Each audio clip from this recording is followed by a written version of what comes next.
Hey guys, welcome back to my lecture series. So कैसे हो आप सब? I hope you all are doing well. So guys, हमने Indian politics की series start की हुई है जिसमें हम ऑलरेडी 2 लेक्चर्स कर चुके हैं जो कि आपको प्ले लिस्ट में मिल जाएंगे। जिसने भी वो लेक्चर्स नहीं देखे हैं तो प्लीज़ पहले वो लेक्चर देख लीजिए और उसके बाद इस लेक्चर के साथ कंटिन्यू कीजिए ताकि आपको अच्छे से हर एक कंसेप्ट समझ आ जाए। ठीक है, तो आप चाहे किसी भी एग्जाम की प्रिपरेशन कर रहे हो, चाहे वो एसएससी हो, ठीक है, जेकेएस हो, यूपीएससी हो, ठीक है, रेलवेज का एग्जाम हो, और स्पेसिफिकली हम यहाँ पे वीएलडब्ल्यू का जो जीकेएसएसबी का आपका एग्जाम है उसको टारगेट कर रहे हैं। तो आप किसी भी एग्जाम की प्रिपरेशन कर रहे हैं तो ये वीडियो आपके लिए बहुत यूजफुल साबित होगा। Okay, so source of the video आपको पता ही है, दैट इज एम लक्ष्मीकांत। ठीक है, जो बहुत ही ऑथेंटिक सोर्स है, तो उसी को लेके मैंने ये वीडियो बनाई है। तो पूरा क्वालिटी रिच कंटेंट आपको यहाँ पे मिलेगा और पूरी पावर पैक्ड वीडियो मिलेगी। ओके, सो एंड तक वीडियो को जरूर देखिएगा ताकि आपके सारे कॉन्सेप्ट क्लियर हो सकें। ओके, तो पहले हम देख लेते हैं कि आज की वीडियो में रहने क्या वाला है, इंडेक्स में क्या क्या है आज। ओके, सो सबसे पहले है टेक्स्ट ऑफ द प्रीएम्बल। ठीक है, जो प्रीएम्बल का टेक्स्ट है उसको हम डिकोड करेंगे, फिर कुछ इंग्रेडिएंट जो प्रीएम्बल के हैं उसको डिस्कस करेंगे, फिर सम कीवर्ड्स जो रिलेटेड टू द प्रीएम्बल जो इंपॉर्टेंट है उनको हम डिटेल में डिस्कस करते हुए चलेंगे। ठीक है, फिर सिग्निफिकेंस को देखेंगे, preamble as part of the constitution. ठीक है, क्वेश्चन अराइज होता है कि प्रीएम्बल जो कॉन्स्टिट्यूशन का पार्ट है कि नहीं, इसको भी डिस्कस किया जाएगा। Also amendability of the preamble, कि प्रीएम्बल को अमेंड किया जा सकता है या नहीं किया जा सकता है। आल्सो क्या प्रीएम्बल अभी तक अमेंड हुआ है, नहीं हुआ है, ये सारी चीज़ें हम यहाँ पे डिस्कस करते हुए चलेंगे। और उसके बाद कुछ इंपॉर्टेंट फैक्ट जो आपको पता होने चाहिए वो हम डिस्कस करेंगे, और छोटा सा टेस्ट भी आपका होगा। जो भी मैंने वीडियोस अभी तक पढ़ाई हैं उनके बेस पे कुछ क्वेश्चन लेके आई हूँ मैं, और एक्स्ट्रा डोज जिससे आपकी एग्जामिनेशन में जो और ज़्यादा हेल्प होएगी और आपकी जो प्रिपरेशन है वो बूस्ट अप होएगी, वो भी मैं आपके लिए लेके आई हूँ। ठीक है, तो ओवरऑल वीडियो बहुत ही यूजफुल साबित होगा, सो एंड तक ज़रूर देखिए। So American constitution was the first to begin with the preamble. ठीक है, तो अमेरिका का कॉन्स्टिट्यूशन पहला ऐसा कॉन्स्टिट्यूशन था पूरे वर्ल्ड में जिसने प्रीएम्बल इंट्रोड्यूस किया था। ठीक है, और अगर हम अपने प्रीएम्बल की बात करें तो वो भी हमने अमेरिकन कॉन्स्टिट्यूशन से ही डिराइव किया हुआ है। ठीक है, अब बात आती है कि प्रीएम्बल होता क्या है। ठीक है, इसका मेन जो डेफिनेशन है वो क्या है। ठीक है, तो आपके लक्ष्मीकांत ने दिया हुआ है कि जो टर्म प्रीएम्बल है दैट मीन्स द इंट्रोडक्शन और प्रीफेस टू द कॉन्स्टिट्यूशन। ठीक है, ये कॉन्स्टिट्यूशन का क्या है, एक बेसिक इंट्रोडक्शन है, या आप प्रीफेस भी इसको बोल सकते हो। ठीक है, तो जो क्या बताता है, समरी बताता है और एसेंस ऑफ द कॉन्स्टिट्यूशन। ठीक है, जो कॉन्स्टिट्यूशन में बेसिक क्या बातें हैं, किस बातों पे आधारित कॉन्स्टिट्यूशन है, इसका बेसिक एसेंस क्या है, इसकी समरी क्या है, तो वो सारा आपको प्रीएम्बल पढ़ के पता चल जाता है। ठीक है, जैसे एक प्रोज होता है उसकी समरी दी होती है ना गाइड्स में। ठीक है, तो उसी तरह से ये प्रीएम्बल है जो कि उसका समरी बताता है, कॉन्स्टिट्यूशन की समरी बताता है। ओके, नेक्स्ट पॉइंट आता है, इंपॉर्टेंट मार्क कीजिएगा, एन.ए. पालखीवाला जो कि एमिनेंट जूरिस्ट थे, कॉन्स्टिट्यूशनल एक्सपर्ट थे। उन्होंने बोला कि जो प्रीएम्बल है is the identity card of the constitution. ठीक है, जिस तरह से हमारा आइडेंटिटी कार्ड होता है, जो हमारा पहचान पत्र होता है जो हमारे बारे में बताता है, तो इसी तरह से जो प्रीएम्बल है वो आइडेंटिटी कार्ड है कॉन्स्टिट्यूशन का। ये किसने बोला था? एन.ए. पालखीवाला ने बोला था। ठीक है, आपके एग्जाम में क्वेश्चन बन सकता है ये इंपॉर्टेंट, की identity card of the constitution, preamble is called the identity card of the constitution. तो ये किसने बोला था? ठीक है, identity card of the constitution ये किसने बोला था? एन.ए. पालखीवाला ने बोला था, याद रखेंगे। Okay, so preamble based on the objective resolution, preamble किस पे बेस्ड है? On the objective resolution. आपको याद आया, मैंने पहले ही लेक्चर में आपको बताया था कि ऑब्जेक्टिव रेजोल्यूशन क्या था, इसको किसने मूव किया था कॉन्स्टिट्यूएंट असेंबली में, और इसको कब अडॉप्ट किया गया था। ये सारी बातें आपके लेक्चर 1 में, that is making of the Indian constitution में मैंने आपको बताई है। ठीक है, आप कुछ बच्चे बोल रहे थे कि मैम ये हमारे सिलेबस का पार्ट नहीं है। ठीक है, सिलेबस की बात नहीं है स्टूडेंट्स, वो आपका बेस है। ठीक है, जब तक आप फाउंडेशन ही अच्छे से नहीं रखोगे तो आगे वाली चीज़ें कैसे समझोगे। ठीक है, तो वो आपका फाउंडेशन है, वहाँ से आपको चीज़ें जो समझ है वो स्टार्ट होगी। ठीक है, तो वो आपको लेक्चर देखना ही पड़ेगा, वो आप स्किप नहीं कर सकते हो, ठीक है। तो ऑब्जेक्टिव रिजोल्यूशन पे क्या हमारा प्रीएम्बल जो है वो ऑब्जेक्टिव रिजोल्यूशन पे बेस है, जो कि मूव किया गया था जवाहरलाल नेहरू जी के द्वारा, ठीक है, और अडॉप्ट किया था कॉन्स्टिट्यूएंट असेंबली में। अब मुझे बताओ, मैंने आपको बताया था कि पंडित जवाहरलाल नेहरू ने कब ऑब्जेक्टिव रिजोल्यूशन को मूव किया था, कोई बता सकता है मुझे? कमेंट सेक्शन में बताइएगा। चलिए बताइए मुझे, ठीक है। तो कब अडॉप्ट किया था, कब इसको मूव किया था जवाहरलाल नेहरू ने, ठीक है। तो मैं बता दूं आपको, सो objective resolution was moved by Pandit Jawaharlal Nehru in the constituent assembly on 13th of December 1946। Okay, ये बताया था मैंने आपको। उसके बाद ये अडॉप्ट कब हुआ था? 22 जनवरी 1947 को, ठीक है। तो ये 2 डेट्स हैं, पूछी जा सकती हैं आपके एग्जाम में, क्योंकि जेकेएसएसबी आजकल डेट्स पूछ रहा है तो इंपॉर्टेंट हो जाती है, ठीक है। तो प्रीएम्बल हमारा किस पे बेस्ड है? ऑब्जेक्टिव रेजोल्यूशन पे। बेसिकली ऑब्जेक्टिव रेजोल्यूशन को ही मॉडिफाई करके क्या बनाया गया था? प्रीएम्बल बनाया गया था, ओके। अब यहाँ पे एक पॉइंट आता है, ये भी इंपॉर्टेंट मार्क कीजिएगा, ठीक है। प्रीएम्बल एक ही बार अभी तक अमेंड हुआ है, that is by the 42nd Constitution Amendment Act of 1976। Important mark कीजिएगा ये वाली अमेंडमेंट और ये वाला ईयर, ठीक है, बिकॉज अभी तक एक ही बार हमारा जो प्रीएम्बल है वो अमेंड हुआ है bye the 42nd constitutional amendment act of 1976, ठीक है। तो जिसने 3 वर्ड ऐड किए थे, that is socialist, secular and integrity. कौन कौन से वर्ड है? सोशलिस्ट, सेकुलर एंड इंटीग्रिटी, ठीक है। तो एक ही बार कॉन्स्टिट्यूशन अमेंडमेंट हुई है प्रीएम्बल की, और 3 वर्ड्स जो है वो ऐड हुए थे, वो हम आगे डिटेल में डिस्कस करेंगे, ठीक है। तो आपको ये पॉइंट बिल्कुल याद रखना है, ठीक है, इंपॉर्टेंट मार्क कीजिएगा। नेक्स्ट बात आती है हमारे टेक्स्ट ऑफ द प्रीएम्बल, ठीक है। तो अभी हम टेक्स्ट ऑफ द प्रीएम्बल को पढ़ेंगे।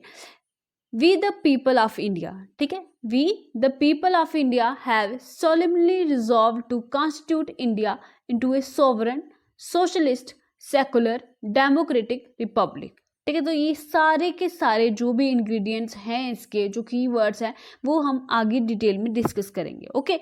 And to secure all its citizens justice, social, economic and political liberty of thought, expression, belief, faith and worship, equality of status and of opportunity, and to promote among them all fraternity, assuring the dignity of the individual and the unity and integrity of the nation. In our Constituent Assembly, this 26th day of November 1949, do hereby adopt, enact and give to our self this constitution, ठीक है। तो ये था सारा का सारा text preamble का। तो हमारा जो कॉन्स्टिट्यूशन है ये प्रीएम्बल में ही लिखा है कि 26 नवंबर 1949 को क्या हुआ था? अडॉप्ट हुआ था। याद रखिएगा, ये यहाँ पे अडॉप्ट हुआ था, इनैक्ट हुआ था, मगर इम्प्लीमेंट कब हुआ था? 26 जनवरी 1950 को। क्यों हुआ था 26 जनवरी को? इतना हमने वेट क्यों किया? इसका आंसर भी आपको फर्स्ट वीडियो में मिलेगा, that is making of the Indian constitution, ठीक है। तो ये मैं आपको पढ़ा चुकी हूँ, अभी यहाँ पे मैं रिपीट नहीं करूँगी, ठीक है। अगर किसी को पता है वो मुझे कमेंट सेक्शन में लिख के ज़रूर बताएगा। अब बात आती है इंग्रेडिएंट्स ऑफ द प्रीएम्बल, ठीक है। अगर आप कोई डिश बनाते हैं तो उसमें भी कुछ इंग्रेडिएंट्स डलते हैं, ठीक है। तो उसी तरह से हमारे प्रीएम्बल के भी कुछ इंग्रेडिएंट्स हैं, वो हम डिस्कस करते हुए चलेंगे। The preamble reveals 4 ingredients और components, ठीक है। तो 4 जो ingredients हैं, जो components हैं प्रीएम्बल की, वो कौन से हैं? 1 by 1 देखेंगे। सबसे पहले आता है source of authority of the constitution, ठीक है। जो कॉन्स्टिट्यूशन को जो अथॉरिटी, कॉन्स्टिट्यूशन की जो अथॉरिटी है, जो सोर्स है, सोर्स ऑफ अथॉरिटी है कॉन्स्टिट्यूशन का, वो क्या है, ठीक है। तो ये बोलता है, प्रीएम्बल बोलता है कि जो कॉन्स्टिट्यूशन अपनी अथॉरिटी ड्राइव करता है वो कहाँ से करता है? ये सुप्रीम पावर किसको मानता है? पीपल ऑफ इंडिया, ठीक है। तो ये अपनी अथॉरिटी, कॉन्स्टिट्यूशन की जो अथॉरिटी, वो कहाँ से ड्राइव करता है? From the people of India, मतलब हम सबसे ड्राइव करता है, ठीक है। तो सेकेंड आ जाता है point, nature of Indian state, ठीक है। हमारी जो इंडियन कंट्री है इसका नेचर कैसा है, ठीक है। तो इसका नेचर कैसा है? सोवरेन है, सोशलिस्ट है, सेकुलर है, डेमोक्रेटिक एंड रिपब्लिकन पॉलिटी है, ठीक है। सारे वर्ड्स डिस्कस करेंगे हम, पेशेंस रखिएगा, ठीक है। तो सोवरेन क्या हो गया, सोशलिस्ट क्या होगा, सेकुलर क्या होगा, डेमोक्रेटिक क्या होगा, रिपब्लिक क्या होगा, ये सारे हम डिस्कस करेंगे। पहले आप ये जान लीजिए कि नेचर जो इंडियन स्टेट का है वो सोवरन है, सोशलिस्ट है, सेकुलर है, डेमोक्रेटिक है और रिपब्लिकन पॉलिटी है। ठीक है, ये सेकंड पॉइंट हो गया। थर्ड आ जाता है हमारा ऑब्जेक्टिव ऑफ द कॉन्स्टिट्यूशन। ठीक है, अब जो कॉन्स्टिट्यूशन बना है उसके कुछ ऑब्जेक्टिव भी हो गए।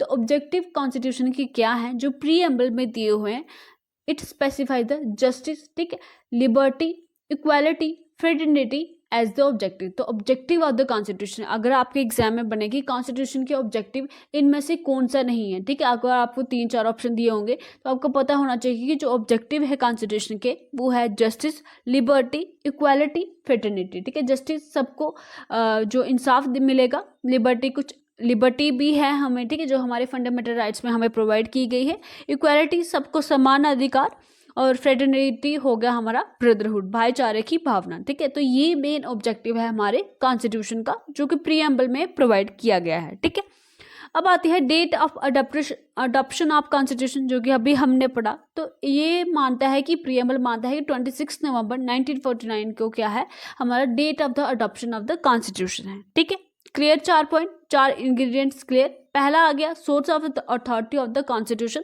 वो कौन है, पीपल ऑफ इंडिया। सेकंड आ जाएगा nature of the Indian state, वो कैसा है, सोवरेन है, socialist, secular, democratic, republican polity. Objective क्या रहेंगे, justice, liberty, equality, fraternity, and date of adoption is 26 November 1949। Clear यहाँ तक?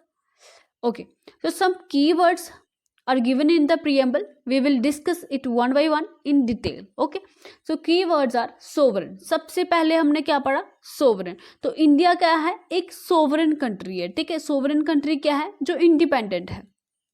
ठीक है, इंडिपेंडेंट है, जिसको अपने फैसले लेने के लिए किसी और पे डिपेंड होने की ज़रूरत नहीं है, वो किसी के अंदर काम नहीं करता है, वो अपने फैसले जो है वो इंडिपेंडेंट तरीके से लेता है, फ्री माइंड से लेता है। ठीक है, उसका किसी पे दबाव नहीं है, वो किसी के अंडर काम नहीं करती है। ठीक है, तो it is neither a dependency nor a dominion of any other nation but an independent state. Okay, so एक और पॉइंट आता है यहाँ पे, कॉन्स्टिट्यूएंट असेंबली ने, अगर आपको याद हो जो लेक्चर फर्स्ट में मैंने आपको पढ़ाया था कि कॉन्स्टिट्यूएंट असेंबली ने जो लास्ट में जाते जाते जो फंक्शन परफॉर्म किए थे, जैसे adaptation of the national flag. ठीक है, नेशनल फ्लैग को अडॉप्ट करना हो गया, प्रेसिडेंट को अपॉइंट करना हो गया। ठीक है, तो ये सारे काम कॉन्स्टिट्यूएंट असेंबली करके गई थी। ठीक है, तो उसमें से एक था कि सबसे पहले उन्होंने डिक्लेयर किया था 1949 में कि इंडिया जो है वो कॉमनवेल्थ का पार्ट रहेगा, कॉमनवेल्थ ऑफ नेशंस का क्या रहेगा, इंडिया पार्ट रहेगा। मगर अब इस पे बहुत बड़ी चर्चा हुई। ठीक है, अब हमने बोला कि हम सोवरेन हैं, हम किसी पे डिपेंड नहीं हैं, हम किसी की डोमिनियन के अंदर नहीं हैं, हम इंडिपेंडेंट हैं और फ्री टू कंडक्ट अपनी अफेयर्स। ठीक है, ये क्या बात हो गई। ठीक है, free to conduct its own affairs. ठीक है, बोथ इंटरनल और एक्सटर्नल। ठीक है, हिंदी और इंग्लिश दोनों मिक्स हो रही है। ठीक है, कोई बात नहीं, चलता है, आपको समझ आ रही है तो सब चलता है। ठीक है, तो उसके बाद क्या हुआ, अब कॉमनवेल्थ का उन्होंने बोला हम पार्ट रहेंगे। ठीक है, जवाहरलाल नेहरू ने बोला कि हम कॉमनवेल्थ का, जवाहरलाल नेहरू और दूसरे जो कॉन्स्टिट्यूएंट असेंबली के मेंबर थे उन्होंने बोला कि हम कॉमनवेल्थ का क्या रहेंगे, पार्ट रहेगा, इंडिया उसका पार्ट रहेगा। अब मैंने आपको बताया था कि कॉमनवेल्थ ऑफ नेशंस क्या है बेसिकली, वो मैंने आपको लेक्चर 1 में पढ़ाया हुआ है। फिर मैं बताती हूँ कि कॉमनवेल्थ ऑफ नेशंस जो है एक ऑर्गेनाइजेशन है। ठीक है, इंटरनेशनल ऑर्गेनाइजेशन है। यहाँ पे यूके जो ब्रिटेन है उसका हेड है इस पर्टिकुलर ऑर्गेनाइजेशन का, और इसकी जो मेंबर कंट्रीज़ हैं वो कभी ना कभी ब्रिटेन के जो अधिकार के अंदर रही थी। ठीक है, कभी ना कभी ब्रिटेन ने उन पर रूल किया था। ठीक है, तो इंडिया भी उनमें से था। तो इंडिया ने बोला कि ये कॉमनवेल्थ ऑफ नेशंस का पार्ट रहेगा। मगर अब लोगों ने बोला कि क्या अभी तो हम उनसे छूट के आए हैं, फिर कॉमनवेल्थ ऑफ नेशंस का वो पार्ट बनने जा रहे हैं, तो फिर हम सोवरेन कहाँ से हुए। मगर जवाहरलाल नेहरू ने उनको समझाया कि ऐसा नहीं है, इसका मतलब है कि हम उसके साथ तो कुछ अलायंस में पार्टिसिपेट कर रहे हैं, अलायंस का पार्ट बन रहे हैं, मतलब एक फ्रेंडशिप टाइप का पार्ट बन रहे हैं ब्रिटेन के साथ और बाकी सारे नेशंस के साथ जो कभी ब्रिटेन के अंडर रही थी। ठीक है, तो कल्चर शेयरिंग होगी, स्पोर्ट्स के लेवल पे शेयरिंग होगी, जैसे कॉमनवेल्थ हमारी गेम्स होती है। ठीक है, अभी हुई जो कॉमनवेल्थ गेम्स, ठीक है, तो वो भी एक अलायंस की जो फ्रेंडशिप का वो पार्ट रहेंगी। ठीक है, तो उन्होंने बताया कि अगर हम किसी अलायंस का पार्ट बनते हैं, ठीक है, जवाहरलाल नेहरू ने उनको समझाया कि अगर इंडिया एक अलायंस का पार्ट बनता है तो उसका ये मतलब नहीं है कि वो अपनी जो सॉवरेनिटी है उसको खो देगा। ठीक है, वो खोएगा नहीं, वो सिर्फ उसका पार्ट रहेगा। और जब भी इंडिया चाहे वो उस कॉमनवेल्थ ऑफ नेशन से बाहर भी आ सकता है, उसको कोई रोक नहीं सकता। ठीक है, तो ये सारी चीज़ें बोली गई। आल्सो कि बोला गया कि जो यूनाइटेड नेशन ऑर्गेनाइजेशन में इंडिया की मेंबरशिप है, ठीक है, तो इंडिया पे इतना अधिकार हो चुका था, मतलब इंडिया के ऊपर इतना ज़्यादा ब्रिटिश ने क्या किया था, रूल किया था। तो अब इंडिया किसी का भी पार्ट होने से डरता था, बेसिकली उसके जो लोग हैं ऑब्वियसली वो डरेंगे। फिर 1945 में जब यूएनओ को, यूनाइटेड नेशन ऑर्गेनाइजेशन को, ठीक है, जब इंडिया पार्ट बना यूएनओ का 1945 में, जब वर्ल्ड वार सेकेंड चल रहा था, तो तब भी उनको समझाया गया कि यूएनओ का पार्ट बनने से भी इंडिया की जो सोवरेनिटी है, उसकी इंडिपेंडेंस है, वो नहीं जाएगी, वो ऐसा नहीं होगा, वो उसका पार्ट बन सकता है, निकल भी सकता है, तो इससे उसके अफेयर्स पे कोई भी इफेक्ट नहीं पड़ेगा। ठीक है, तो ये कुछ बातें थी सॉवरेन नेशन के अकॉर्डिंग। आल्सो इसमें एक और पॉइंट आता है कि बीइंग ए सॉवरेन स्टेट, ठीक है, तो इंडिया क्या कर सकती है, फॉरेन की टेरिटरी अक्वायर भी कर सकती है। ठीक है, फॉरेन टेरिटरी को अक्वायर भी कर सकती है और अपनी टेरिटरी फॉरेन स्टेट को दे भी सकती है, ये उसका अपना डिसीजन रहेगा। ठीक है, इस पे कोई भी उसके ऊपर दबाव नहीं डाल सकता, वो अपने फ्री वे में कंडक्ट कर सकती है ये वाले डिसीजन भी। ठीक है, तो आई होप यहाँ तक आपको क्लियर हुआ होगा। दूसरी बात आ जाती है हमारी सोशलिस्ट की। ओके, तो इंडिया में जो सोशलिस्ट, ठीक है, सोशलिस्ट क्या हो गया, बेसिकली समाजवाद। ठीक है, सबका वेलफेयर। ठीक है, तो इंडिया का जो सोशलिस्ट है वो है democratic socialism.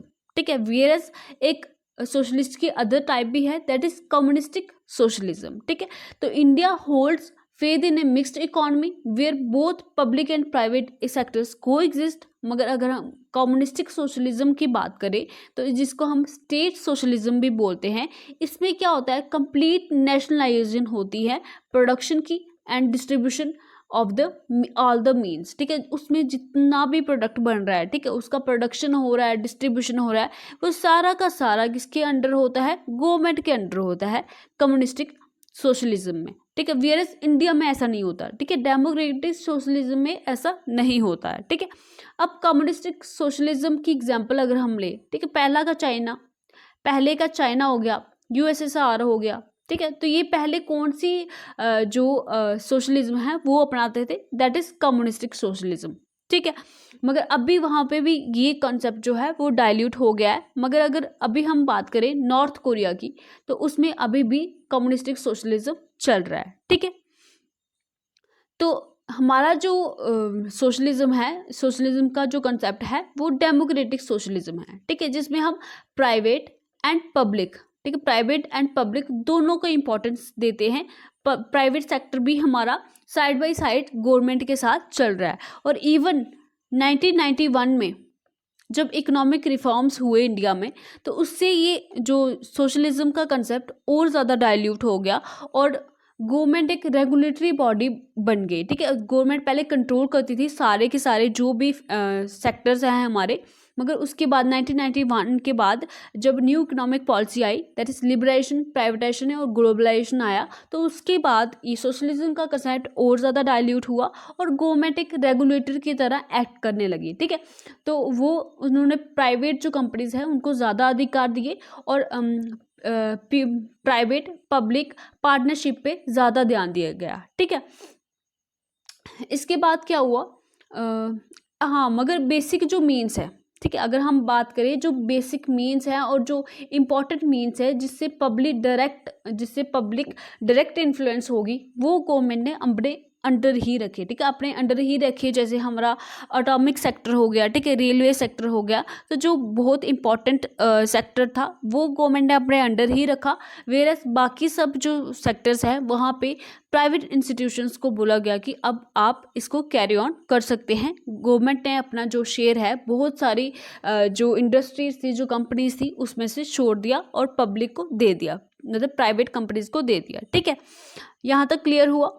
So students, Indian socialism is the blend of Marxism and Gandhism. ठीक है, इन दोनों की आइडियोलॉजी का ब्लेंड है इंडियन सोशलिज्म। ठीक है, सो नेक्स्ट इंग्रेडिएंट की बात आती है, that is secular. So India हमारा जो है वो एक सेकुलर स्टेट है। ठीक है, जिसका अपना खुद का कोई रिलीजन नहीं है, मगर वो सारे रिलीजन्स को क्या कर देता है, सेम स्टेटस देता है और इक्वल नंबर जो सपोर्ट है, इक्वल अपॉर्चुनिटीज है और इक्वल जो उनकी डेवलपमेंट है वो करता है। ठीक है, तो सब रिलीजन्स को एक समान समझना, सब रिलीजन्स को अपनाना और सबकी बेहतरी के लिए काम करना, ये दिया हुआ है हमारे इंडियन कॉन्स्टिट्यूशन में कि हमारा इंडिया इस जो फिलॉसफी है उस पे वर्क करेगा, that is positive concept of secularism पे वर्क करेगा। ठीक है, अब बात आती है हमारी डेमोक्रेटिक। ठीक है, सो डेमोक्रेटिक जो है, डेमोक्रेसी जो है वो दो टाइप की है। ठीक है, डायरेक्ट एंड इनडायरेक्ट। ठीक है, डायरेक्ट डेमोक्रेसी को अगर हम देख लें तो इसमें क्या होता है कि जो पीपल हैं, वहाँ के लोग हैं, उस पर्टिकुलर कंट्री के जो लोग हैं वही सुप्रीम पावर होते हैं और वो क्या करते हैं, डायरेक्टली किसी लॉ के लिए वोट करते हैं। और अगर वो लोग जो वोट करें उस पर्टिकुलर लॉ के पक्ष में तभी वो लॉ बन सकता है, वही चीज़ें लागू हो सकती हैं, अदरवाइज़ वो नहीं होंगे। ठीक है, तो वो पर्टिकुलर जो भी उनका डिसीजन है, जो भी उनका लॉ है, वो क्या करते हैं, लोगों के सामने रखते हैं। ठीक है, इसका कलर चेंज कर लेते हैं एक बारी। ठीक है, तो वो क्या करते हैं, वहाँ की गवर्नमेंट क्या करती है, लॉ को क्या करती है, पीपल के सामने रखती है और वो पीपल वोट करते हैं कि ये पर्टिकुलर लॉ हमारी कंट्री में होना चाहिए या नहीं होना चाहिए। ठीक है, तो ये आ गई हमारी डायरेक्ट डेमोक्रेसी। यहाँ पे लोग जो है वो डायरेक्टली इन्वॉल्व होते हैं लॉ की इम्प्लीमेंटेशन के लिए। ठीक है, तो एग्जाम्पल यहाँ पे आ जाएगा स्विट्ज़रलैंड। ठीक है, तो अब बात करें हमारी जो स्विट्ज़रलैंड है, तो यहाँ पे क्या करती है, डायरेक्ट डेमोक्रेसी चलती है। बिकॉज स्विट्ज़रलैंड क्या है, एक छोटी कंट्री है। ठीक है, स्मॉल कंट्री है और आल्सो वहाँ पे अवेयरनेस और एजुकेशन बहुत हाई लेवल पे है। ठीक है, एक तो स्मॉल कंट्री है, स्मॉल पॉपुलेशन है और अवेयरनेस और एजुकेशन क्या है, वेरी हाई है और इसलिए वहाँ पे डायरेक्ट डेमोक्रेसी एप्लीकेबल हो सकती है। मगर अगर हम बात करें इंडिया की, ठीक है, तो इंडिया की बात करें तो यहाँ पे डायरेक्ट डेमोक्रेसी कराना कितना मुश्किल हो जाएगा, बिकॉज यहाँ पे करोड़ों के हिसाब से पॉपुलेशन है। ठीक है, तो स्विट्ज़रलैंड की तरह छोटी पॉपुलेशन नहीं है, तो इसलिए इंडिया में इनडायरेक्ट डेमोक्रेसी चलती है, जिसको हम रिप्रेजेंटेटिव डेमोक्रेसी भी बोलते हैं, जिसमें क्या करते हैं लोग, ठीक है, हम लोग क्या करते हैं, वोट करते हैं। ठीक है, पर्टिकुलर मेंबर्स को चुनते हैं और वही मेंबर्स आगे जाके क्या बनाते हैं, लॉ बनाते हैं। ठीक है, तो हम वहाँ पे इनडायरेक्टली इन्वॉल्व होते हैं, इसलिए इसको इनडायरेक्ट डेमोक्रेसी बोलते हैं। और हम डायरेक्टली वोट करके जो रिप्रेजेंटेटिव चुनते हैं, तो वही जाके क्या करते हैं, सारी की सारी गवर्नमेंट्स लाते हैं और सारे के सारे लॉज बनाते हैं। ठीक है, तो इनडायरेक्ट डेमोक्रेसी भी दो टाइप की होती है, पहली parliamentary and other is president. ठीक है, तो हमारी जो है presidential type of indirect democracy है, whereas parliamentary type of indirect democracy कहाँ पे है, यूएसए में है। ओके, अब बात आती है हमारी डायरेक्ट डेमोक्रेसी की, जो हम पढ़ रहे थे कि स्विट्ज़रलैंड में क्या है, डायरेक्ट डेमोक्रेसी है। ठीक है, रीजंस मैंने बता दिया आपको।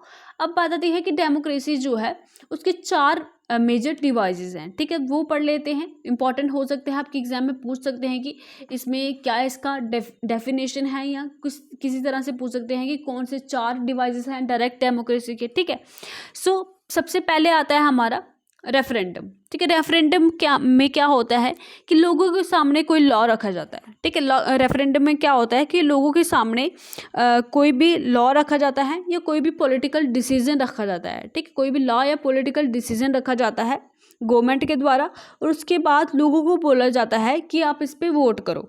ठीक है, लोगों के सामने रखा जाता है और उनको कहा जाता है कि आप वोट करो, तो फिर वो जो लागू कानून है वो लागू होगा, उनकी डिसीजन के ऊपर ही क्या होगा, वो लागू होगा। ठीक है, रेफरेंडम में क्या आ गया कि एक पॉलिटिकल डिसीजन लिया जाएगा, लोगों के सामने रखा जाएगा और फिर वोट किया जाएगा और उस डिसीजन को ले या नहीं ले वो उन वोट पे आधारित होगा। ठीक है, ये आ गया रेफरेंडम। यहाँ पे पीपल जो है वो डायरेक्टली इन्वॉल्व हो रहे हैं, बिकॉज ये डायरेक्ट डेमोक्रेसी है।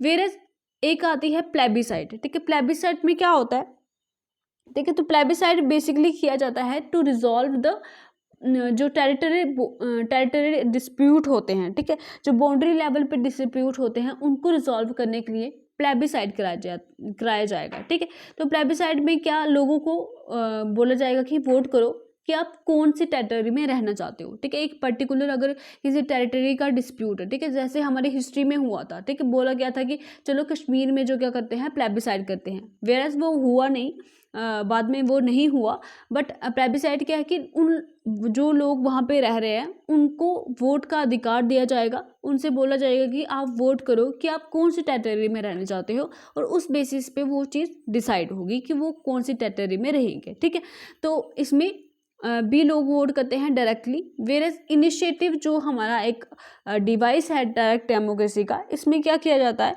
लोग खुद ही क्या करते हैं, लॉ बनाते हैं। ठीक है, इसमें गवर्नमेंट लॉ नहीं बनाती, इसमें लोग खुद ही लॉ बनाते हैं और उसको गवर्नमेंट के सामने रखते हैं, और वो उनको क्या बोलते हैं फिर कि आप इस लॉ को क्या करो, बनाओ, इसको इम्प्लीमेंट करो। ये लोगों के द्वारा ही बनाया जाता है। ठीक है, तो ये कि दिया हुआ है यहाँ पे। ठीक है, तो इसमें लोग ही लॉ बनाते हैं इनिशिएटिव में और गवर्नमेंट के सामने रखते हैं कि इसको लागू करो। ठीक है, वेरस रिकॉल की बात करते हैं तो इसमें क्या करते हैं, लोग एक वोटिंग के जरिए क्या करते हैं, अपना रिप्रेजेंटेटिव जो है वो चुनते हैं। कोई भी ऑफिसर या कोई भी जो पोस्ट पे है, चाहे वो लेजिस्लेशन का मेंबर हो, ठीक है, तो उसको वो चुनते हैं वहाँ पे जाके, और उसके बाद क्या करते हैं, ठीक है, जब वो चुनते हैं तो वो बंदा पावर में आ जाता है। ठीक है, जब भी किसी को पावर मिलती है तो वो क्या करता है, अपना काम ढंग से नहीं करता है। और अगर जो उनका चुना हुआ बंदा है, ठीक है, रिकॉल में क्या होता है, कोई पर्टिकुलर पर्सन को वो वोट से चुनते हैं, और जब वो पावर में आता है और अगर वो अपने फंक्शंस को परफॉर्म नहीं करे ढंग से, ठीक है, अगर वो अपने फंक्शन को परफॉर्म नहीं करे ढंग से, तो वही पीपल वोटिंग करके उस पर्टिकुलर पर्सन को क्या कर सकते हैं, टेक ऑफ कर सकते हैं, मतलब उसको वापस से उस पोस्ट से हटा सकते हैं। तो ये रिकॉल हो गया, ये रिकॉल में ये चीज़ है। ठीक है, वोटिंग से पहले उस पर्सन को बनाएंगे और बाद में अगर वो फंक्शन परफॉर्म नहीं कर रहा है तो उसको क्या करेंगे, वो दोबारा वोटिंग करके उसकी जो पावर है, उसकी जो टर्म है, मतलब टर्म खत्म होने से पहले ही उसको उस कुर्सी से हटा सकते हैं। ये आ गया हमारा रिकॉल में। आई होप ये चारों के चारों पॉइंट क्लियर हुए होंगे आपके। ठीक है, अब आती है बात इंडियन जो representative parliamentary democracy under which the executive is responsible to the legislature. ठीक है, तो इंडिया में क्या है, रिप्रेजेंटेटिव पार्लियामेंट्री डेमोक्रेसी है। ठीक है, तो हम यहाँ पे डायरेक्ट लॉज को बनाने में हेल्प नहीं करते, मगर हम अपने रिप्रेजेंटेटिव चुन लेते हैं जो कि पार्लियामेंट में काम करते हैं। ठीक है, और जो रिप्रेजेंटेटिव होते हैं, ठीक है, तो वो executive is responsible to the legislature for its policies and action. ठीक है, उनमें से जो एग्जीक्यूटिव में जाते हैं, ठीक है, जो हमारे कैबिनेट मिनिस्टर होते हैं, ठीक है, उनको क्या बोलते हैं, एग्जीक्यूटिव बोलते हैं। ठीक है, उन्हीं मेंबर्स में से कुछ कैबिनेट बनती है, सारे के सारे मेंबर्स जो चुने हुए होते हैं उनमें से कुछ मेंबर्स कैबिनेट बनती है, और वो जो कैबिनेट है, जो एग्जीक्यूटिव है, वो किसको रिस्पॉन्सिबल होती है, लेजिस्लेचर को। ठीक है, लेजिस्लेचर जो जितने भी पार्लियामेंट के मेंबर्स हैं उनको वो रिस्पॉन्सिबल होती है अपनी एक्शंस और पॉलिसी के लिए। कैबिनेट अपनी ही मर्जी से कोई भी लॉ नहीं बना सकती। ठीक है, जब तक कि उनको उस वो लॉ के लिए उस पर्टिकुलर लॉ के लिए वोटिंग ना हो लेजिस्लेचर में, पूरा का पूरा जो लेजिस्लेचर है वो ना माने, तब तक जो है पूरा नहीं, मतलब जितना भी होता है उसकी जो रिप्रेजेंटेशन, ठीक है, कितनी वोटिंग होगी वो मैं आपको बता चुकी हूँ कि कितना वोटिंग होना चाहिए एक लॉ को पास करने के लिए, एक अमेंडमेंट के लिए। ठीक है, वो मैं आपको पढ़ा चुकी हूँ। तो उसके लिए वो रिस्पॉन्सिबल होता है। Executive is always responsible to the legislature, अपनी मर्जी से वो लॉ नहीं बना सकती है। ठीक है, तो इस तरह का इंडिया का जो डेमोक्रेटिक स्ट्रक्चर है। The term democratic embrace not only political democracy, ठीक है, सिर्फ पॉलिटिकल लेवल पे डेमोक्रेसी नहीं देता है, बट सोशल और इकोनॉमिक डेमोक्रेसी को भी वो क्या करता है, इंक्लूड करता है। ठीक है, अब बात आती है डेमोक्रेसी की। ठीक है, ये भी एक पॉइंट था आपके वहाँ पे, तो पूछ सकते हैं अगर आपके एग्जाम में, तो याद रखिएगा कि जो डेमोक्रेसी है हमारी वो डिराइव हुआ है 2 ग्रीक वर्ड से। ठीक है, ग्रीक वर्ड से, दैट इज डेमोस एंड क्रेटिया। ठीक है, डेमोस एंड क्रेटिया जिसका मतलब है पीपल एंड द रूल। ठीक है, लोगों को द्वारा रूल, लोगों के द्वारा रूल। ठीक है, पीपल एंड रूल। ठीक है, डेमोक्रेसी क्या हो गया, लोगों के द्वारा रूल। ठीक है, क्योंकि हम ही उनको चुनते हैं और वही लोग जाके आगे करते हैं, कानून बनाते हैं।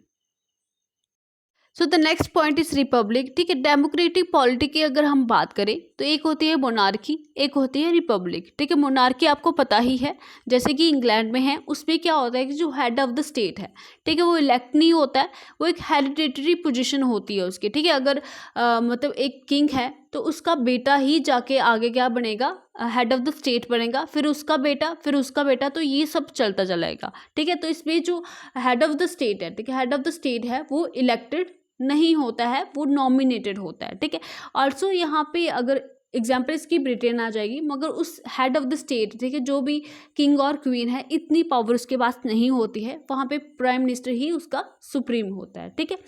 वेरस रिपब्लिक की बात करें, ठीक है, हेड ऑफ द स्टेट जो है हमारे रिपब्लिक में, वो क्या होता है, वो इलेक्टेड होता है, चाहे वो डायरेक्टली हो चाहे इनडायरेक्टली हो, मगर वो इलेक्टेड होता है। हेरिडिटरी कोई ऐसी पोजीशन नहीं होती है जिसमें रिपब्लिक हो। ओके, तो फिक्स पीरियड के लिए वहाँ पे जो हेड ऑफ द स्टेट है वो इलेक्ट होता है। फॉर एग्जांपल यूएसए हो गया, इंडिया हो गया, तो यहाँ पे कैसा नेचर है, रिपब्लिक डेमोक्रेटिक पॉलिटी है। ओके, अब बात आती है the term Republic in our preamble indicate that India has an elected head, जैसे कि मैं आपको बता चुकी हूँ। और इलेक्टेड हेड को, जो हेड होता है उसको हम क्या बोलते हैं, प्रेसिडेंट बोलते हैं। और ये इनडायरेक्टली इलेक्ट होता है फॉर 5 ईयर्स के लिए। टर्म भी याद रखिएगा, इंपॉर्टेंट हो जाती है, ठीक है। पूछ सकते हैं कि head of the state India में जो है वो कितने साल के लिए इलेक्ट होता है, ठीक है।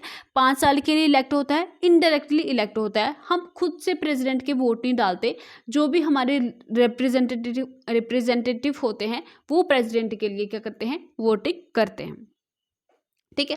तो यहाँ पे और आपके लक्ष्मीकांत में लिखा हुआ है कि एक Republic also means 2 more things, ठीक है। 2 और मतलब भी हैं रिपब्लिक के, जान लेते हैं वो भी, ठीक है। पहला तो आ गया wasting of the political sovereignty in the people and not in a single individual like a king, ठीक है।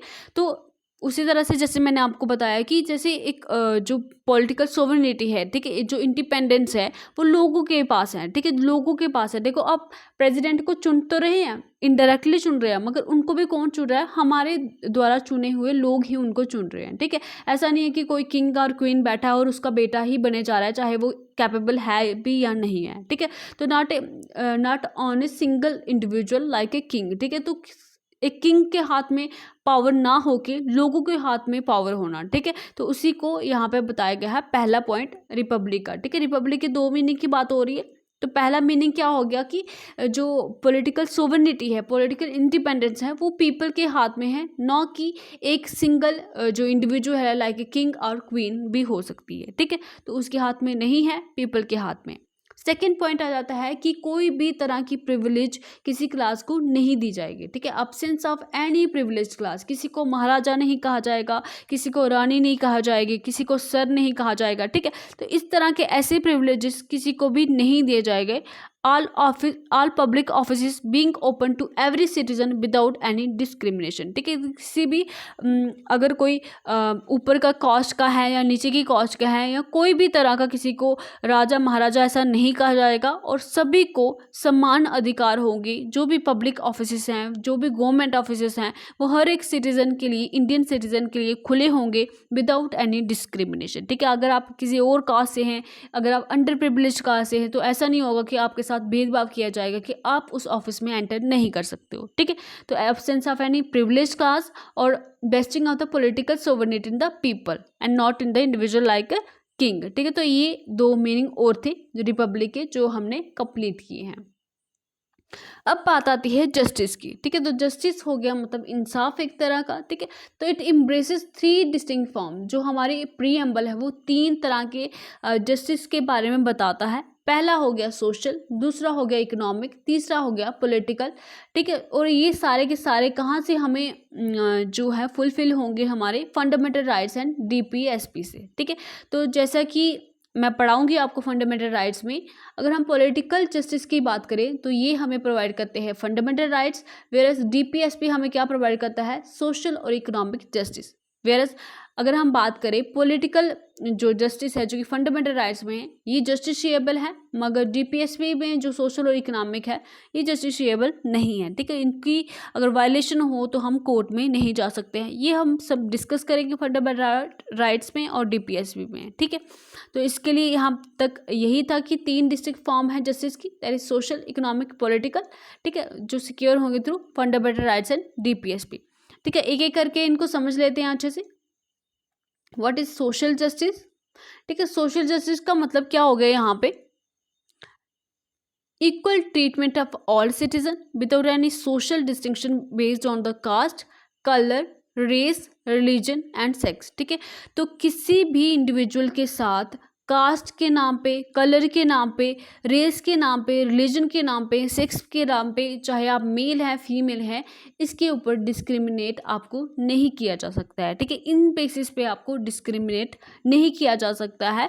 बाकी बेसिस पे अगर हम बोलें कि किसी ने ज़्यादा मार्क्स लिए हैं तो उसको पहले प्रेफरेंस दी जाएगी, किसी ने कम लिए तो उसको लास्ट में प्रेफरेंस दी जाएगी, तो वो एक अलग चीज़ है। मगर इन बेसिस पे कि आपका कलर काला है, आप गोरे हो, आपकी ये वाला रेस है, आपका ये वाला धर्म है, तो इस बेसिस पे आपको जो है वो डिस्क्रिमिनेट नहीं किया जा सकता है। ये सोशल जस्टिस के अंदर आता है। ठीक है, नेक्स्ट आता है सोशल जस्टिस के अंदर एक और पॉइंट कि एब्सेंस ऑफ प्रिविलेज। जैसे कि मैंने आपको बताया, किसी भी पर्टिकुलर सोसाइटी को एक कोई भी प्रिविलेज नहीं दिया जाएगा, मगर जो हमारे बैकवर्ड क्लासेस हैं, ठीक है, जो बैकवर्ड क्लासेस हैं जैसे SC ST OBC और विमेन के लिए कुछ प्रावधान हमारे कॉन्स्टिट्यूशन में रहेंगे, उनकी इम्प्रूवमेंट के लिए हमारे कॉन्स्टिट्यूशन में प्रावधान रहेंगे, वो आपका सोशल जस्टिस को वायलेट नहीं करेगा, ये हमारे कॉन्स्टिट्यूशन में दिया हुआ है। अब बात आती है इकोनॉमिक जस्टिस की। ठीक है, economic justice denote the non discrimination between people on the basis of economic factors. ठीक है, इकोनॉमिक फैक्टर्स के बेसिस पे आप जो है वो डिस्क्रिमिनेशन नहीं कर सकते हो। ठीक है, तो इसमें एलिमिनेशन करना है इनइक्वालिटीज़ का in wealth, income and property. ठीक है, तो इसका मतलब ये नहीं है कि अगर कोई ज़्यादा अमीर है, ठीक है, ऐसे नहीं होगा कि मुकेश अंबानी की जो वेल्थ है हम क्या करेंगे, सब में बांट देंगे, तो ऐसा नहीं होगा। इसका मतलब इकोनॉमिक जस्टिस का मतलब यहाँ पे बिल्कुल ये नहीं है। ठीक है, इकोनॉमिक जस्टिस का मतलब आता है, फॉर एग्जांपल हम क्या करते हैं, गवर्नमेंट क्या करती है, BPL जो लोग हैं, ठीक है, लो पॉवर्टी जो लोग हैं, उसको क्या देती है, सब्सिडी देती है। ठीक है, ताकि उनकी इकोनॉमिक कंडीशन सुधर सके। ठीक है, उनको प्लॉट्स अगर देती है वहाँ पे भी सब्सिडी देती है, उनको कुछ जो हेल्प करती है। ठीक है, तो ये इकोनॉमिक जस्टिस में आ जाएगा, कुछ गवर्नमेंट के इनिशिएटिव। वेयरएज अगर हम IAS कोई भी इंडिविजुअल बनता है, चाहे वो वीमेन हो मैन हो, तो ऐसा नहीं है कि मैन को ज़्यादा पे दी जाएगी और वीमेन को ज़्यादा पे दी जाएगी। ठीक है, तो ऐसा नहीं होगा, इनको इक्वल पे मिलेगी, ये भी इकोनॉमिक जस्टिस के अंदर आता है। ठीक है, तो इसका ये नहीं बोल सकते कि जो ज़्यादा अमीर है उसकी वेल्थ आप सब में बांट दो, ऐसा नहीं है। ठीक है, तो ये चीज़ें मैंने आपको बता दी।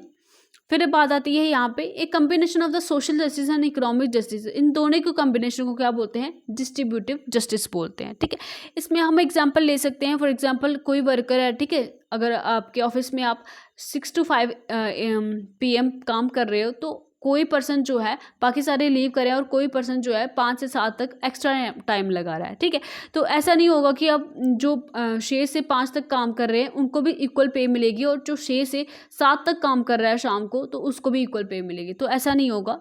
ठीक है, तो ये चीज़ कहाँ आएंगी, डिस्ट्रीब्यूटिव जस्टिस में आएगी। जिसने ज़्यादा वर्क किया है उसको ऑब्वियसली ज़्यादा पैसे यहाँ पे मिल जाएंगे। ठीक है, अब नेक्स्ट बात आती है हमारी पॉलिटिकल जस्टिस की। ठीक है, तो ये एक्वायर करना इजी है।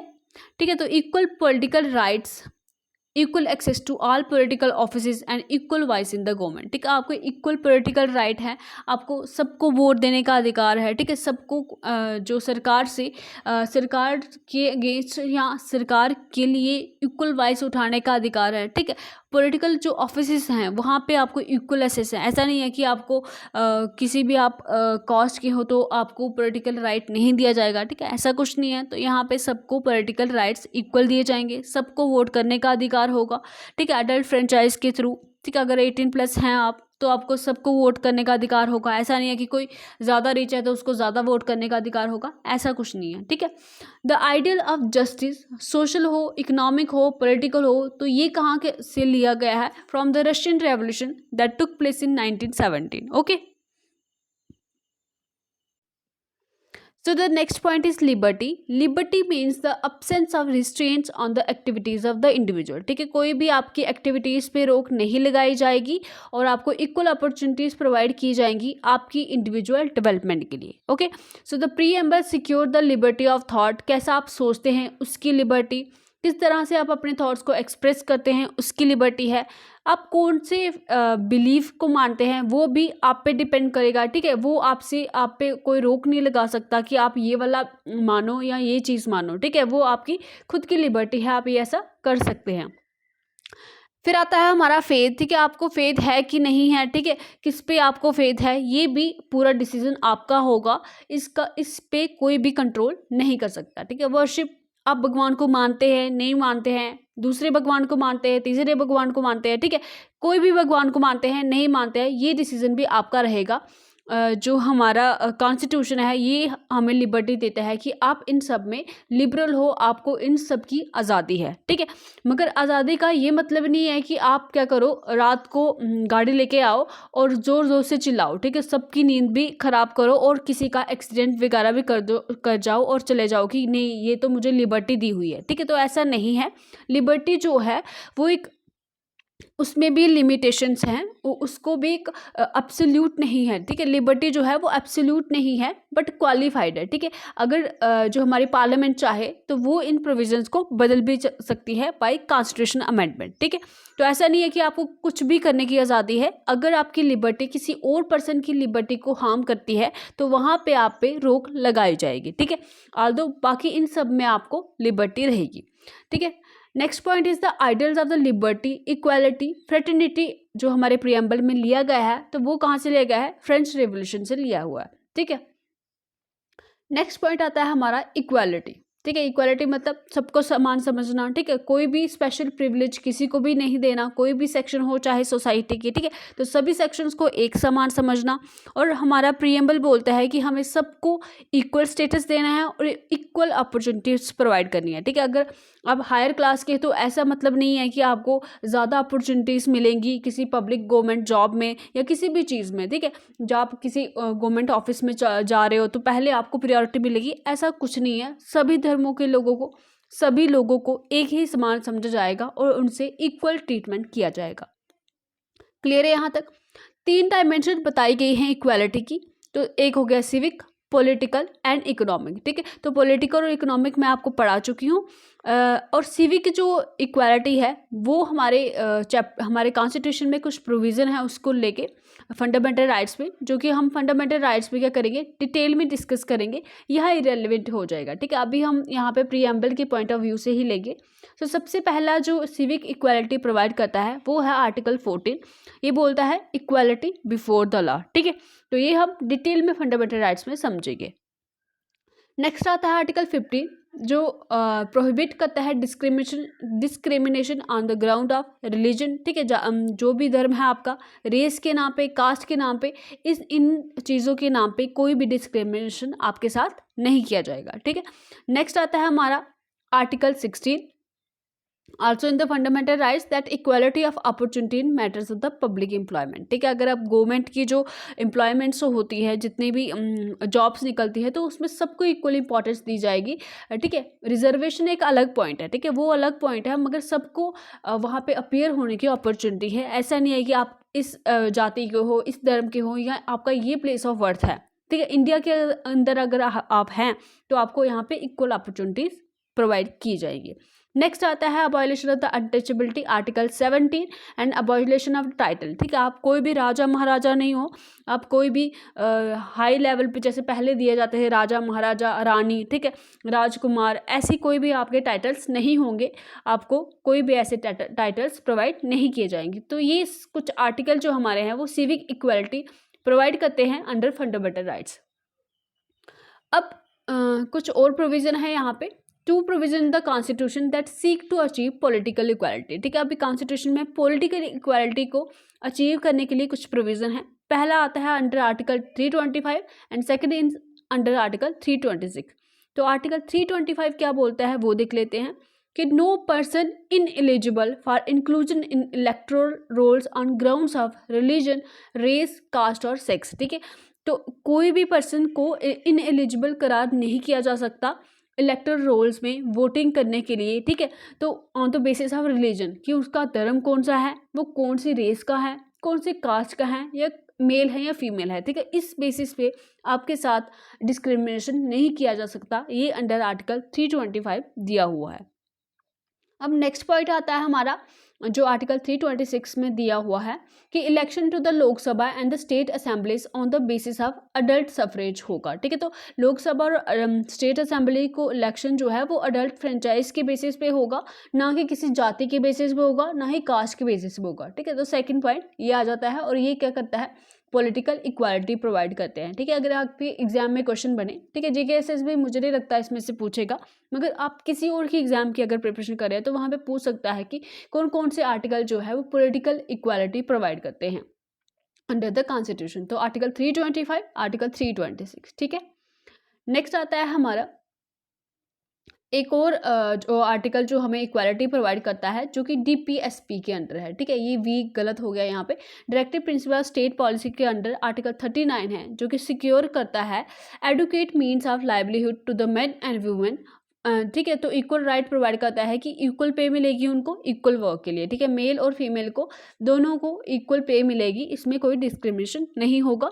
ठीक है, तो ये आर्टिकल 39 के अंडर प्रोवाइड किया हुआ है। आई होप यहाँ तक आपको समझ आया होगा। नेक्स्ट पॉइंट आता है हमारा फ्रेटर्निटी।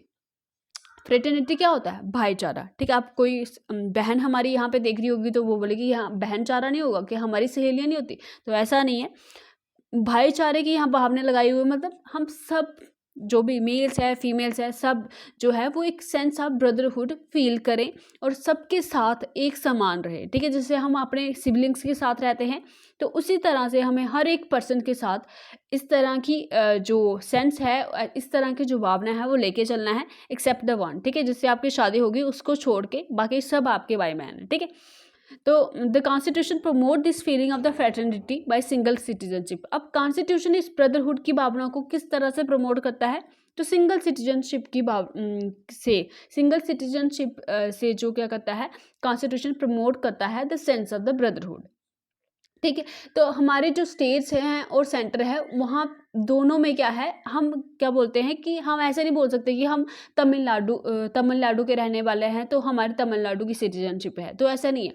ठीक है, USA की तरह यहाँ पे नहीं होता है, वहाँ पे डुअल सिटीजनशिप होती है, स्टेट की अलग से सेंटर की अलग से, तो दो सिटीजनशिप होते हैं उनके सिटीजन के पास, मगर हमारे पास कोई ऐसी सिटीजनशिप नहीं होती। चाहे आप जम्मू कश्मीर से हैं, तमिलनाडु से हैं, वेस्ट बंगाल से हैं, आप सभी इंडियन ही कहलाएंगे, आपकी सिटीजनशिप इंडियन ही होगी। तो इससे क्या होगा, भाईचारे की भावना पड़ेगी। अगर हम ऐसे बोलेंगे कि नहीं मैं तो तमिलनाडु का हूँ, मैं तो जम्मू कश्मीर का हूँ, तो इससे हमारे में क्या होगी, जो भाईचारे की भावना है वो कम होगी। ठीक है, तो हमको एक सेंस ऑफ ब्रदरहुड प्रोवाइड करने के लिए सिंगल सिटीजनशिप रखी गई है हमारी कॉन्स्टिट्यूशन में बाय द कॉन्स्टिट्यूशन मेकर्स।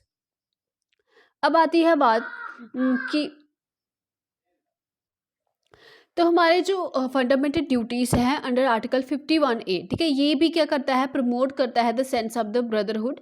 ठीक है, तो ये क्या बोल रहा है article 51A, it says that it shall be the duty of the every citizen of India to promote harmony and the spirit of common brotherhood amongst all people of India। ठीक है, तो ये बोलता है कि जैसे हमारे फंडामेंटल राइट्स हैं तो इस तरह से हमारे अपने देश के लिए कुछ ड्यूटीज़ भी है। तो ये बोलता है कि हर एक सिटीज़न की ड्यूटी है कि वो हार्मनी को प्रमोट करे और कॉमन ब्रदरहुड को अपनाए सभी लोगों के अंदर। ठीक है, तो ट्रांसेंडिंग रिलीजियस, लिंग्विस्टिक, रीजनल और सेक्शनल डाइवर्सिटीज़। ठीक है, तो धर्म से ऊपर उठ के, भाषा से ऊपर उठ के, आप किस रीजन से हैं, किस सेक्शन को बिलोंग करके, इन सब से ऊपर उठ के आपने भाईचारे की भावना सब लोगों से रखने हैं, सब इंडियन से रखनी है। ठीक है, नेक्स्ट पॉइंट आता है हमारा फ्रेटर्निटी जो है टू थिंग्स और अश्योर करती है, that is the dignity of the individual and the unity and integrity of the nation. ठीक है, तो ये मोस्ट इंपॉर्टेंट पॉइंट है यहाँ पे। ठीक है, तो डिग्निटी क्या हो गया, सम्मान, किसी भी इंडिविजुअल का सम्मान, उसका सम्मान होना चाहिए, उसकी सेल्फ रिस्पेक्ट पे कोई भी आंच नहीं आने चाहिए, ये हमारा कर्तव्य है। ठीक है, तो फ्रेटर्निटी बोलती है कि भाईचारे की भावना तो बढ़ानी है मगर आपने किसी को नीचा नहीं दिखाना है। ठीक है, हर एक इंडिविजुअल की अपनी एक डिग्निटी होती है, उनकी अपनी एक सेल्फ रिस्पेक्ट होती है, तो उनकी सेल्फ रिस्पेक्ट को आपने बनाए रखना है, तभी आपकी यूनिटी और इंटीग्रिटी, एकता और अखंडता नेशन की बरकरार रहेगी। ठीक है, अगर आप ऐसे बोलोगे कि हम तो उच्च जाति के हैं, दूसरों को हम नीचा दिखाएंगे। ठीक है, अगर आप कोई जॉब करते हैं, बिजनेस करते हैं और अगर आपके पास ज़्यादा पैसा है तो ऐसा नहीं है कि आप जो देश के किसान हैं या जो लोअर वर्ग है हमारा, उसको आप नीचा दिखाएं कि नहीं हम तो कोई महान है। तो ऐसा नहीं होगा। अगर आप इस तरह से बिहेव करोगे तो यूनिटी और इंटीग्रिटी, एकता और अखंडता नेशन की कभी भी बनी नहीं रहेगी। जब एक इंसान को उसके सम्मान नहीं मिलता तो वो देश को एक कैसे मानेगा, ठीक है। तो आपको सबका सम्मान करना है, चाहे वो किसी भी वर्ग का हो, किसी भी जाति का हो, तो इस तरह से आपको मिलजुल के रहना है, ठीक है। अब एकता और अखंडता की एग्जाम्पल लें तो यही वीडियो देख लीजिए आप। तो आप अलग अलग डिस्ट्रिक्ट से हैं, जम्मू कश्मीर की, ठीक है। आप कहीं से भी देश के किसी भी कोने से ये वीडियो देख सकते हैं। इस पर कोई भी रिस्ट्रिक्शन नहीं है कि एक पर्टिकुलर जाति के, या हिंदू या मुस्लिम या सिख ही इस वीडियो को देख सकते हैं। कोई भी इस वीडियो को देख सकता है। आप सब एकता और अखंडता का यहाँ पे प्रदर्शन कर रहे हैं, सब प्यार से इस वीडियो को देख रहे हैं और सब मिलजुल के रहते हैं। ऐसा नहीं है कि आप बोल रहे हो कि नहीं आपको ये PDF नहीं मिल सकती, किसी और जाति को नहीं मिल सकती। So this is also an example of unity and integrity of the nation, ठीक है। सो सब मुझे कमेंट सेक्शन में बताएंगे कि आप कौन कौन से एरिया से देख रहे हैं, ठीक है। तो इससे पता चलेगा कि कितने सारे लोग एक साथ मिल के चीज़ें पढ़ रहे हैं और जो देश का एकता और अखंडता है उसको बरकरार रख रहे हैं, ठीक है। अब मैंने बताया था आपको कि कॉन्स्टिट्यूशन जो प्रीएम्बल है, हमारे इंडियन कॉन्स्टिट्यूशन में, वो एक ही बार अमेंड हुआ है। That is why the 42nd constitution amendment of 1976, ठीक है। तो 3 मैजिकल वर्ड्स ऐड किए थे, कौन से थे, ठीक है, सोशलिस्ट, सेकुलर एंड इंटीग्रिटी, ठीक है। तो वर्ड इंटीग्रिटी जो है, अखंडता जो है, वो 42nd कॉन्स्टिट्यूशन अमेंडमेंट 1976 से ऐड किया हुआ है, ठीक है। अगर लास्ट वाला भूल जाए, 4 और +2 कितने होते हैं, 6 होते हैं ना, तो 1976, ठीक है। इस तरह से थोड़ी ट्रिक बना सकते हैं आप। नेक्स्ट बात आती है हमारी एक और फंडामेंटल ड्यूटी जो वही आर्टिकल 51A में दी हुई है। वो बोलता है कि हमने विमेन की जो डिग्निटी है उसको भी प्रिवेंट करना है, उसको भी प्रिवेंट नहीं करना है एक्चुअली, कि जो वुमेन की डिग्निटी है, उसकी सेल्फ रिस्पेक्ट है, सेल्फ इस्टीम है, उनको भी बनाए रखना है। और ये हर एक सिटीज़न जो इंडिया का है उसकी ये ड्यूटी है, ठीक है। तो आप वुमेन के अगेंस्ट, उनकी डिग्निटी के खिलाफ अगर कोई चीज़ हो रही है तो उसके अगेंस्ट आपने खड़े होना है, वुमेन की डिग्निटी को बचाए रखना है, ठीक है। जो फ्रेज़ है हमारी यूनिटी एंड इंटीग्रिटी, ये दोनों की दोनों लेगी, एक टेरिटोरियल डायमेंशन भी लेगी और साइकोलॉजिकल भी लेगी। साइकोलॉजिकल मतलब कि आप मन से किस तरह से बोल रहे हो, बाहर से तो बोल रहे हो मगर मन से भी आपने ब्रदरहुड की भावना रखनी है, सबको एक समान समझना है, सबके साथ मिलजुल के प्यार से रहना है, ओके। सो आर्टिकल 1 जो है वो भी हमारी यूनिटी और इंटीग्रिटी को सपोर्ट करता है। वो बोलता है कि जो हमारा इंडिया है वो यूनियन ऑफ स्टेट से बना हुआ है, ठीक है। तो इंडिया क्या है, यूनियन ऑफ स्टेट से बना हुआ है और स्टेट को कोई अधिकार नहीं है कि वो इंडिया से अलग हो सके, ठीक है। इंडिया से हमारी कोई भी स्टेट जो है वो अलग नहीं हो सकती है, ठीक है। तो India union of the states है और कोई भी स्टेट को ये अधिकार नहीं है कि वो इंडिया से अलग हो के अपना एक अलग से कॉन्स्टिट्यूशन बना सकती हैं या अलग हो सकती है और अपने अफेयर्स कंडक्ट कर सकती है। ऐसा स्टेट्स को कोई भी राइट नहीं दिया हुआ है हमारे कॉन्स्टिट्यूशन में। मगर हम USA की बात करें तो वहाँ पे स्टेट्स क्या हो सकती हैं, अलग हो सकती हैं, ठीक है, वो उनका डिसीजन होगा। अब बात आती है हमारी, so next we will talk about the significance of the preamble, ठीक है। तो हमारा जो प्रीएम्बल है वो हमें बेसिक फंडामेंटल वैल्यूज़ प्रोवाइड करता है, that is political, moral, religious, जिस पे हमारा कॉन्स्टिट्यूशन बेस्ड है, ठीक है। सो एक ड्राफ्टिंग कमेटी के जो मेंबर थे, मैंने आपको पढ़ाई हुई है ड्राफ्टिंग कमेटी लेक्चर 1 में। तो KM मुंशी जो कि ड्राफ्टिंग कमेटी के मेंबर थे, तो उन्होंने प्रीएम्बल को क्या बोला, उन्होंने प्रीएम्बल को बोला कि ये हॉरोस्कोप है हमारे सॉवरेन डेमोक्रेटिक रिपब्लिक का, ठीक है। तो अगर आप ये आपका क्वेश्चन बन भी सकता है कि ये रिमार्क्स किसके हैं, ठीक है। Horoscope of our sovereign democratic preamble is the horoscope of our sovereign democratic Republic, ये रिमार्क्स किसके हैं। तो कुछ आपको पॉइंट ऑप्शन दे दिए जाएंगे, तो करेक्ट ऑप्शन उसका क्या हो जाएगा, KM मुंशी हो जाएगा, ठीक है।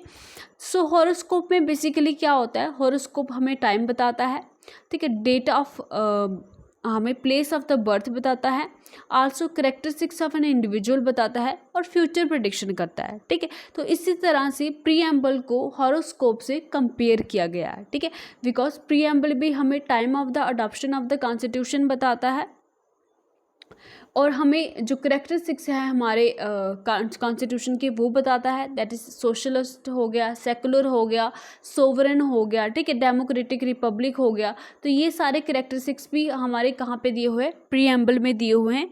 और हमारे जो फ्यूचर की प्रेडिक्शन है वो भी ये करता है। देखो अभी कब से हमारा जो कॉन्स्टिट्यूशन बना हुआ है, मगर आज भी हम उन्हीं सिद्धांतों पर चल रहे हैं। तो उन्होंने जो कॉन्स्टिट्यूशन बनाने वाले लोग थे तो उन्होंने फ्यूचर को भी सामने रख के देखा कि ऐसा होएगा, तो उन्होंने इस तरह के प्रावधान हमारे लिखे हुए हैं, ठीक है। तो इस तरह से जो प्रीएम्बल है उसको हॉरोस्कोप से कंपेयर किया गया है बाय के.एम. मुंशी। और आल्सो इसका अल्टीमेट एम क्या था, is to promote the unity and integrity of the nation, ठीक है। Unity and integrity of the nation को प्रमोट करना is the ultimate aim of the constitution preamble, okay. Next बात आती है हमारी preamble as part of the constitution, ठीक है। अब ये बात आती है कि प्रीएम्बल हमारे कॉन्स्टिट्यूशन का पार्ट है कि नहीं, ठीक है। तो सबसे पहले जो बीरूवारी यूनियन केस आया, ठीक है, ये केस इंपॉर्टेंट है, याद रखिएगा। तो बीरूवारी यूनियन केस जो 1960 में आया, उसमें सुप्रीम कोर्ट ने बोला कि प्रीएम्बल जो है वो कॉन्स्टिट्यूशन का पार्ट नहीं है, ठीक है। मगर जो करंट ओपिनियन है सुप्रीम कोर्ट ने दिया हुआ है वो बोलता है कि प्रीएम्बल जो है वो कॉन्स्टिट्यूशन का पार्ट है, बिकॉज जो हमारे कॉन्स्टिट्यूशन बनाने वाले थे उन्होंने प्रीएम्बल को कॉन्स्टिट्यूशन में रखा है, ठीक है। उन्होंने एज ए इंट्रोडक्टरी उसको रखा हुआ है। तो अगर उनके व्यू में वो कॉन्स्टिट्यूशन का पार्ट था तो हम कौन होते हैं जो हम इसको बोले कि ये कॉन्स्टिट्यूशन का पार्ट नहीं है। तो अभी जो करंट ओपिनियन है, preamble is the part of the constitution, ठीक है। सो however two things should be noted, ठीक है, दो चीज़ें नोट की जाएंगी यहाँ पे कि प्रीएम्बल जो है वो कोई भी सोर्स या पावर नहीं प्रोवाइड करता है लेजिस्लेचर को, चाहे वो स्टेट लेवल की हो या सेंट्रल लेवल की हो, और ना ही वो उनकी पावर्स को प्रोहिबिट करता है या उनसे छीनता है, ठीक है। प्रीएम्बल किसी भी लेजिस्लेचर को पावर नहीं देता और ना ही उस लेजिस्लेचर से पावर लेता है, पहला पॉइंट। दूसरा कि प्रीएम्बल नॉट जस्टिशिएबल है। आपके एग्जाम का क्वेश्चन बन सकता है कि प्रीएम्बल जस्टिशिएबल है और नॉन जस्टिशिएबल है, ठीक है। इसमें से एक फंडामेंटल राइट जस्टिशिएबल है, ना ही फंडामेंटल ड्यूटीज जस्टिशिएबल है, ना ही directive principle of state policy justiciable है, और ना ही प्रीएम्बल जस्टिशिएबल है, ठीक है। तो अगर प्रीएम्बल में कोई चीज़ दी हुई है और अगर इसका कोई वायलेशन करता है तो आप कोर्ट में नहीं जा सकते हो फॉर इट्स वायलेशन, ठीक है। तो ये मतलब है नॉन जस्टिशिएबल का। नेक्स्ट पार्ट आता है अमेंडेबिलिटी ऑफ द प्रीएम्बल, ठीक है। अब प्रीएम्बल को अमेंड किया जा सकता है कि नहीं किया जा सकता, जैसे कि हमने बीरूवारी यूनियन केस देखा जो कि 1960 में आया था। तो उसमें बोला गया कि जो हमारा प्रीएम्बल है वो कॉन्स्टिट्यूशन का पार्ट नहीं है। जब कॉन्स्टिट्यूशन का पार्ट ही नहीं है तो इसको हम अमेंड किस तरह से करेंगे, ठीक है। तो ये जो क्वेश्चन है is to whether the preamble can be amended under article 368, ठीक है। कॉन्स्टिट्यूशन की जो अमेंडमेंट होती है वो आर्टिकल 368 के अंडर होती है। तो ये पहली दफ़ा ये जो क्वेश्चन है वो कहाँ पे अराइज हुआ, केशवानंदा भारती केस में अराइज हुआ जो कि 1973 में आया। तो ये अर्ज किया गया that preamble can not be amended as it is not part of the constitution, ठीक है। ये पहले बोला गया कि प्रीएम्बल अमेंड नहीं हो सकता बिकॉज ये कॉन्स्टिट्यूशन का पार्ट नहीं है, मगर बाद में सुप्रीम कोर्ट ने बोला कि प्रीएम्बल जो है वो पार्ट है कॉन्स्टिट्यूशन का। और जो बीरूवारी यूनियन केस में हमने बोला था कि ये प्रीएम्बल जो है इंडियन कॉन्स्टिट्यूशन का पार्ट नहीं है, वो गलत समझा जाएगा और प्रीएम्बल को अमेंड किया जाएगा बिकॉज ये कॉन्स्टिट्यूशन का पार्ट है, ठीक है। मगर कंडीशन यहाँ पे ये रहेगी कि प्रीएम्बल को आप अमेंड कर सकते हो, मगर जो बेसिक फीचर है कॉन्स्टिट्यूशन के, जो बेसिक एसेंस है उसको, उस स्ट्रक्चर को आप चेंज नहीं कर सकते हो, ओके।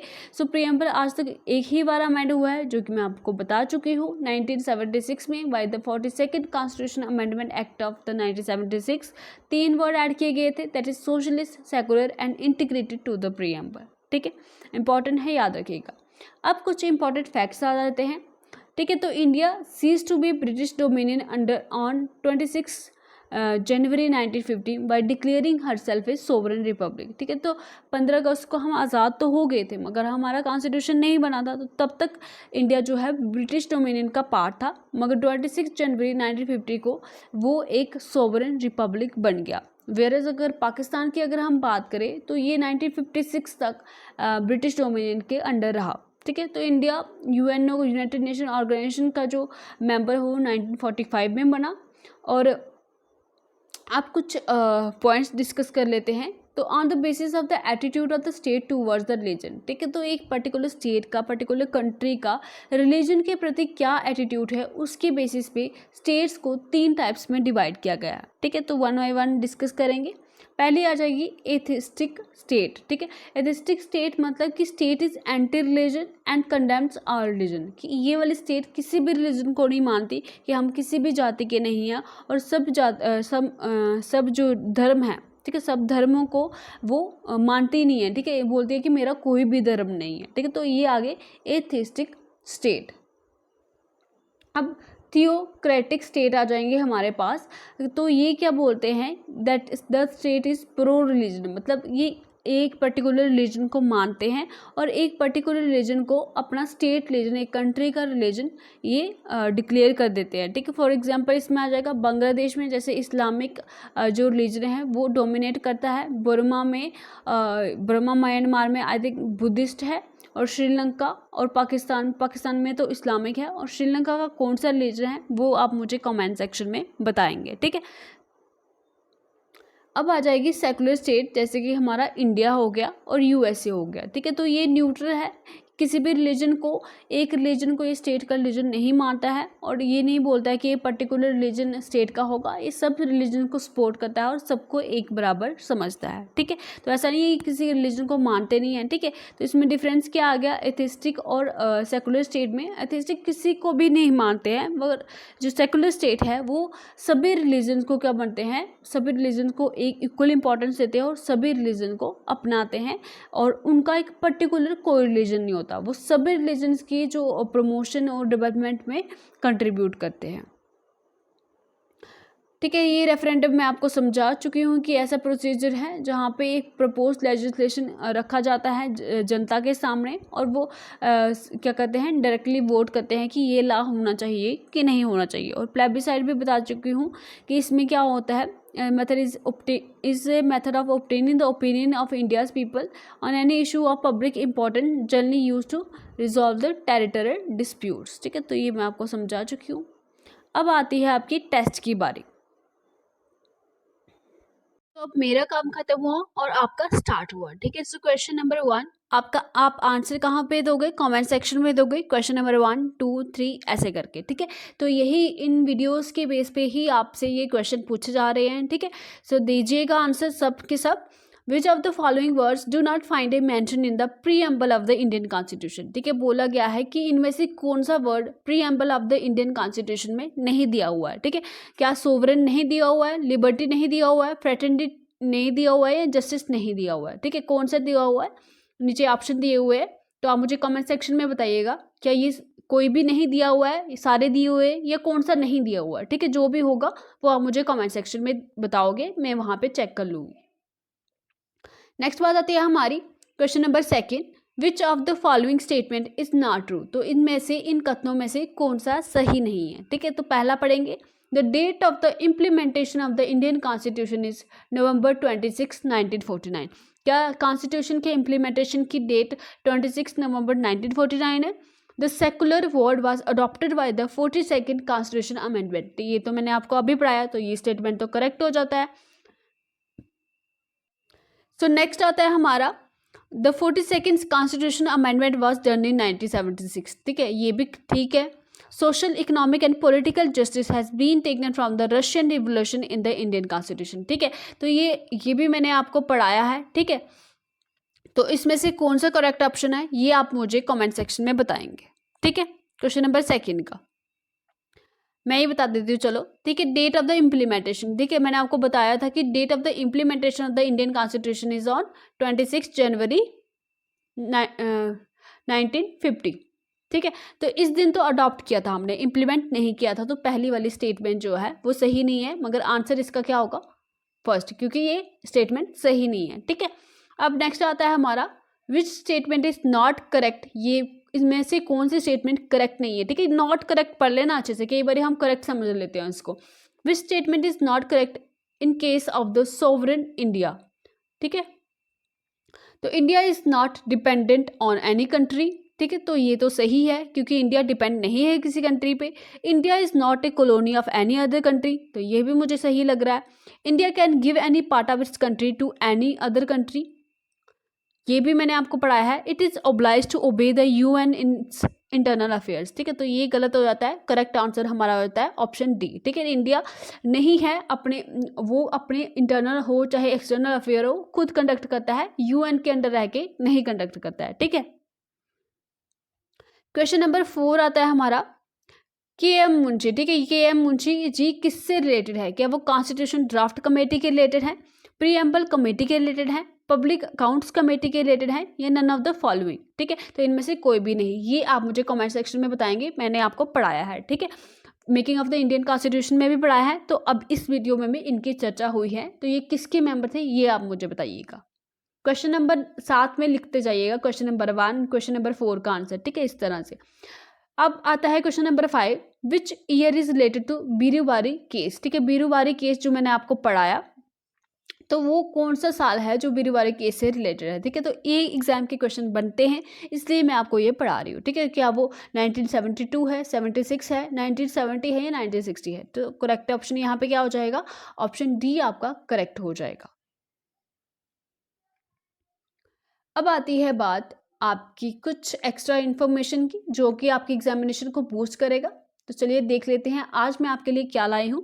कंट्रीज और कैपिटल लाई हूँ। आप बोलोगे मैम ये हमारे सिलेबस में थोड़ी ना है, ठीक है। तो ये स्टैटिक का पार्ट रहेगा आपका, ठीक है। आप किसी भी एग्जाम की प्रिपरेशन कर रहे हो, वहाँ पे आपको ये पूछा जाता है। मैं यहाँ पे क्यों करा रही हूँ, मेरा मकसद यहाँ पे क्या है? आपकी रीजनिंग में एक टॉपिक है एनालॉगी, ठीक है। एनालॉजी बोलते हो, एनालॉगी बोलते हो, ठीक है, किस तरह से।